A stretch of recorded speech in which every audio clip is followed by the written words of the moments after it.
Huge. হ্যাঁ, সামনেরটা মাথা বাবা। Oh I can see now. Wow. এটা হোটেলের পেছন দিকটা এরকম বসার আছে, এই যে এখানে বারবিকিউ করার জায়গা আছে আর এরকম বসার জায়গা আছে। এই ভিজেতেই বসতে গেলাম। এ হে, এটা ভিজা না। হ্যালো ফ্রেন্ড, সবাই কেমন আছো? আশা করি ভালো আছো। Welcome to my channel. আমার আগের ব্লগ দুটো যারা দেখেছো তারা সবাই জানো যে আমরা রোমে এসেছি নিউ ইয়র্কের সুপার্থর ওয়ার্কশপের জন্য।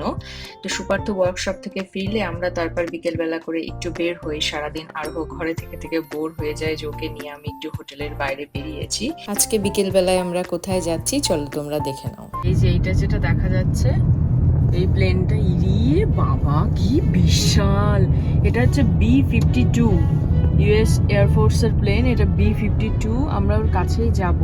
ওটা হচ্ছে দ্বিতীয় বিশ্বযুদ্ধের সময় ওই প্লেনটা থেকে বম্বিং করা হতো, তো ওটা মানুষের দেখার জন্য এখানে একটা রেখেছে। আমরা কটা ফাইটার দেখতে গেছিলাম। এখানে একটা গ্রিফিস ইন্টারন্যাশনাল এয়ারপোর্ট আছে, কিন্তু ওটা আমি ভিডিও করিনি কারণ ওখানে আমি শিওর না যে ওখানে ভিডিও করা অ্যালাউড কিনা, কারণ ওটা একটা মিলিটারি বেস, তো সেই জন্য আমি ভিডিও করিনি। কিন্তু এই প্লেনটা পাবলিকের জন্য রাখা আছে। কাছে যাব আমরা এখন, এখানে গাড়িটা সুপারটা পার্ক করব।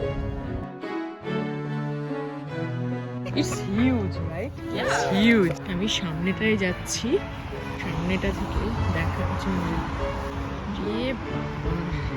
কি বিশাল! Huge huge. এখানে সামনে ককপিটটা ভাবলেই অদ্ভুত লাগছে না, যে এই প্লেনটা এক সময় উড়েছে এবং বম্বিংও করেছে। এটা খারাপ জিনিস একটা, কিন্তু এই যুদ্ধে যা হয়। শোনা, দেখেছো? দেখেছো? Wings could be bigger than A380. Yeah. And they even have missiles. Oh, those are missiles. Okay. Yeah. What is This one just called like aerodynamics. Okay. This is a missile. It can fly and attack the enemies. Yeah. So it has the main warhead.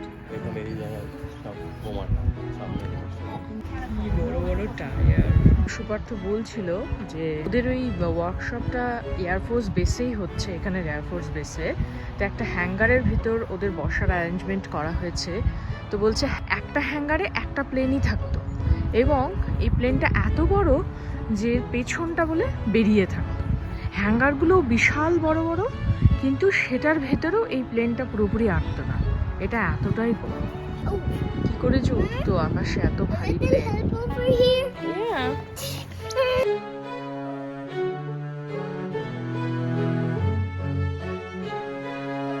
ওই B-52টা দেখে তারপরে আমরা যে খেতে যাচ্ছি ডিনারে। আর Irfan aunty সামনে আছে, ইরফান আন্টি ওই যে গাড়ি। এটা সুন্দর করে সাজানো, সুন্দর।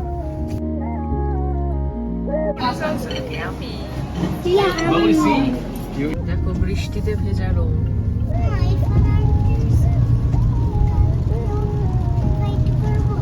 তোমার ভাল লাগছে? হ্যাঁ, কালকেও দেখা করবো। কালকে ওয়াকে যেতে পারি আমরা ইরফান আন্টির সাথে। কালকে যেখানে এসেছিলাম লাগছে দেখতে, যে লোকে আসছে দেখতে দিলে। যে এদিকে গ্রিফিস ট্রেল পার্কিং। আমরা এখন একটা ট্রেলে হাঁটতে এসেছি, এখানে গ্রিফিস ট্রেল। তো এই ট্রেলটার চারদিক দিয়ে বিভিন্ন রকমের স্কাল্পচার আছে এখানে। তো এখানে একটু আমরা হাঁটবো, দিয়ে দেখবো যে স্কাল্পচার গুলো কি ধরনের। সুন্দর ওপেন স্পেস, কি দারুণ! এই যে শুরুতে আমরা একটা কি দেখতে পাচ্ছি, ওখানে লেখা আছে ওইদিকে, এটা পাথর দিয়ে করা। Wow, very nice. Freya artist Peter Lundberg. হ্যাঁ, সামনেরটা মাথা বাবা, দেখ।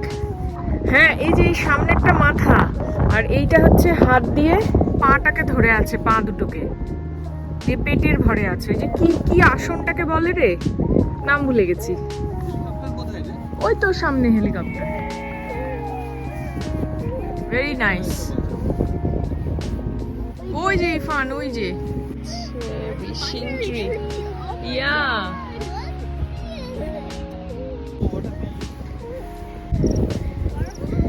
I don't know. It's called the birth of Venus. এখানে একটা ইউএস নেভির হেলিকপ্টার রাখা আছে। Look at the machine gun. Oh, that's a machine gun? Yeah, and that's the chain of bullets. Oh, I can see now. And it's used for... It's for war, War. of course, right? I mean, Yeah. why would you attach a gun? Yeah, that's right. Yeah, the yellow ones are the missiles. Even helicopters can carry missiles. Yeah, of course, yeah. Freedom isn't free কথাটা কত powerful, তাই না? বিনামূল্যে স্বাধীনতা কখনোই আসে না, কোনো কিছুর মূল্য দিয়েই স্বাধীনতা সবসময় আসে, তা সে প্রাণ হোক বা যে কোনো কিছুই হোক। তো এই যে এখানে যেটা দেখছো সেটা হচ্ছে আমেরিকার সাথে ভিয়েতনামের যুদ্ধে আমেরিকার যে সমস্ত সৈনিকরা প্রাণ হারিয়েছিলেন তাদের স্মৃতির উদ্দেশ্যে মেমোরিয়ালটা এই পার্কে করা হয়েছে। আর এই যে তোমরা ট্রেলটা দেখছো, এই গ্রিফিস ট্রেলটা কিন্তু 3 কিলোমিটার্সের একটা ট্রেল এবং এর চারদিকে টোটাল বলে 22টা স্কাল্পচার আছে।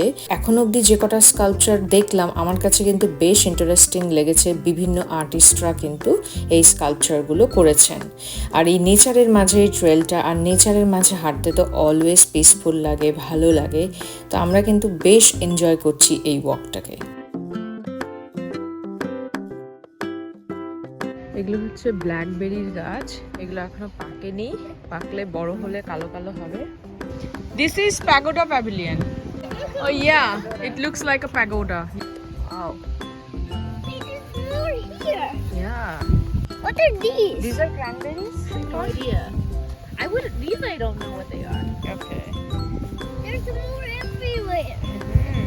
এই যে আরোহ বাবু তার বাবার ঘাড়ের ওপর উঠে পড়েছে, কারণ তার পা ব্যথা হয়ে গেছে হেঁটে হেঁটে। আসলে ওর স্ট্রলারটাও আজকে আমরা আনিনি, সেজন্য ওর পা ব্যথা হয়ে গেছে, তাই আমাদের এখন ফিরে যেতে হচ্ছে। আমরা 22টা স্কাল্পচারের মধ্যে মোটামুটি 10টা মতো দেখেছি। হেঁটে হেঁটে আমাদেরও খিদে পেয়ে গেছিল, তো সেজন্য আমরা এই যে একটা রেস্টুরেন্টে এসেছি। কি বিউটিফুল রেস্টুরেন্টটা, তাই না? আর এই যে এই খাবারটার কথা না বলে পারছি না, এটা একটা লঙ্কা দিয়ে একটা বেশ রেসিপি। এটা একটা ইটালিয়ান রেস্টুরেন্টে এসেছি আমরা, তো এটা কিন্তু খেতে বেশ ইউনিক লেগেছিল এবং লঙ্কাটা কিন্তু অতটাও ঝাল ছিল না। রেস্টুরেন্টের ওরা বলছিল যে এটা প্রচন্ড ঝাল হবে, তবে আমাদের কাছে কিন্তু অতটাও ঝাল লাগেনি। তোমরা তাহলে অবশ্যই সবাই জানিও আজকের ব্লগটা কেমন লাগলো। দেখা হবে পরের দিনের ব্লগ নিয়ে, ততদিন সবাই ভালো থেকো। Take care, bye, love you.